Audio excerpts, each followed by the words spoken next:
What's up guys, your favorite tier lister here. The Ready or Not Darkwater DLC drops about a week ago, so I've had this week to kind of collect my thoughts about these maps. In reality, it's only been like a few minutes. So first of all, we're going to start with Mirage at Sea. I love the concept of this map.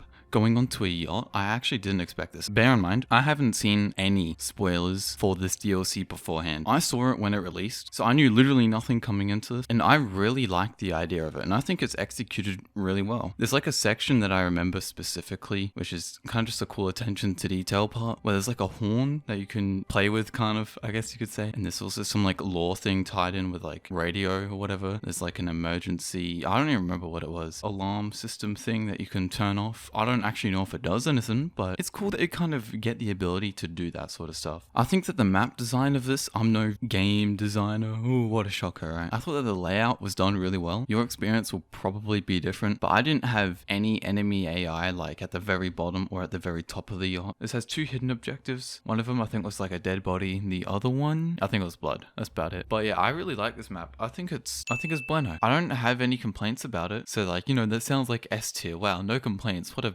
beautiful map. It doesn't feel right to give it that. I'm going to give it an A tier. Alright, next up is Leviathan. The beginning of when I started this map kind of walking around, it was a little bit intimidating just because there were so many places I could go. It seemed like I was going to have to clear something massive, but once you actually start to walk through it, it's really simple. One of the spawn points, and I'm not sure if this was just bad luck, but I spawned there and within 2 seconds I was getting shot at. So be prepared. If you spawn, I think it was on the helipad, you probably will get shot at. I think that the idea for an oil rig is pretty cool. I mean, I wouldn't have thought of it. Not like that really matters, but it's an interesting concept. I see where they got it from though. I don't really like the oil rig setting as much as something like a yacht, for example. I don't really have many complaints, if any, about this map. I would say that the layout was a little worse than Mirage at Sea, but it isn't a bad one at all. Both Leviathan and Mirage at Sea have 3 spawn points. I'm not going to rate it as high as Mirage at Sea. I just don't like it as much. It's not a bad map at all. I don't dislike the map at all. It's not as fun to play, I guess. And I think that just comes down to the layout of the map. The main